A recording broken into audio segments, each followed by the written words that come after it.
በኤአይ እና ቴክኖሎጂ ያመጣነው ውጤት ማንም ሰው ሊያየው ሊዳሰው ይችላል። በኤርሊ ቻይልድሁድ ኤጁኬሽን ያመጣነው ውጤት ማንም ሰው ስትሰማሩም በየአካባቢዎች ማየት ትችላላችሁ። በግሪን ሌጋሲ ያመጣነው ውጤት የሚጨበጥ የሚታይ ዓለም እውቅና የሰጠው ነው። ከተሜነት ላይም እንዲሁ።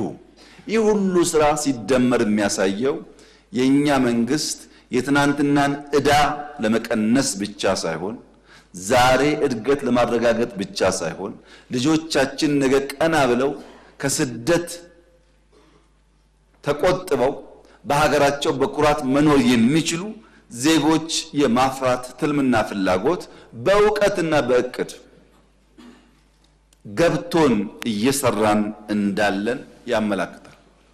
በእውቀት ውጤቱን በጋራ የምናየው ቢሆንም